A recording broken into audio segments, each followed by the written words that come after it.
Complementary and Supplementary Angles by Ryan Edifal. Alright, moving on. So we have angles right here. So we have angle EDG and angle GDF as right here.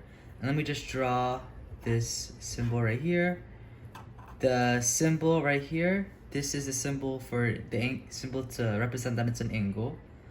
So right here, we see the two angles, and we see right here, next to the letter D, that's the vertex where the rays intersect and where all the rays or lines stem from.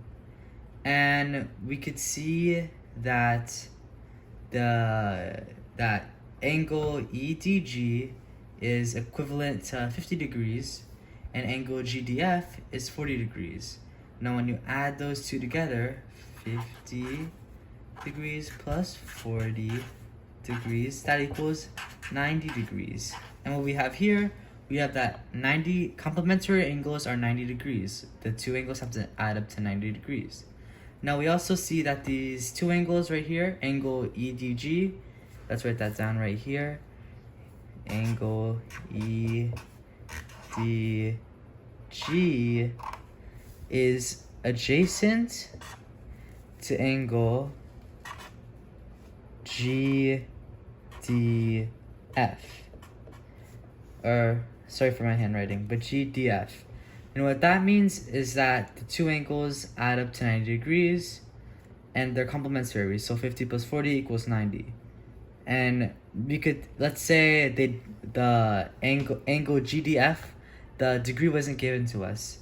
And it was just, we only knew that angle EDG was 50 degrees. Well, using the things we learned in geometry, we know that this angle is complementary, so it must add up to 90. So 90 minus 50 equals 40. So you can find the other adjacent angle by using subtraction, subtracting it by 90, subtracting the first angle, the angle that the value you have, by 90 degrees. So the reason why angle EDG and angle GDF are adjacent is because they share the same ray. That ray is ray DG. As you see, ray DG is a part of angle EDG and angle GDF. And we also know they're adjacent because they share the same vertex, which is D. So they're adjacent, and we could see here 50 and 40, they add up to 90 degrees, which we already discussed earlier. They're complementary. And also, since this is 90 degrees, we know that this angle is a right angle. So we could do like this and draw a square, which is a symbol that represents that the whole angle itself is 90 degrees. And the whole angle would be angle EDF. So let's write that down right here. Angle EDF equals 90 degrees, which is complementary. Alright, so part 2 of this project is supplementary angles. So right here with my protractor, I just drew these two angles, angle ABC and angle CBD. So let's write that down. Angle ABC, angle CBD. Alright, so we have these two angles. And this first angle, ABC, we know this equals 110 degrees.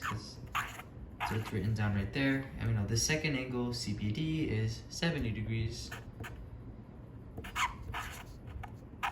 So what's different about the supplementary angle compared to the complementary angle is that these two don't add to 90. We learned like a minute ago that complementary angles add up to 90.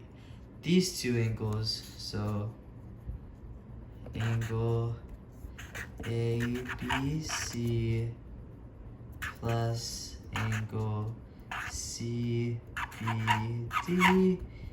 equal 180 degrees.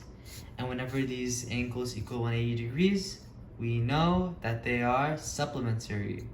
And there's a lot of cool terms and ways you can memorize and complementary versus supplementary that I learned in 7th grade that you could look up, which helped me during tests.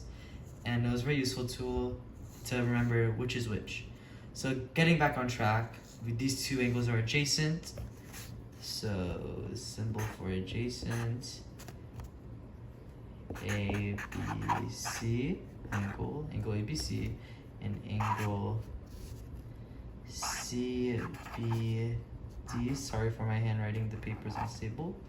These two angles are adjacent. You know why? Because they are sharing the same ray, which is ray BC. And we could also see the vertex, angle B. Or not angle, just we can see vertex next to the letter B. So these are supplementary angles. They add up to 180 degrees, and they are used as much as complementary angles. And we also notice that there's no 90-degree angle. You could have two 90-degree angles, which would be supplementary, but in this case, it's just 70 degrees and 110 degrees. So hopefully this video helped you learn the difference between complementary and supplementary angles. And hopefully this project was good, and I hope you have a great rest of your day.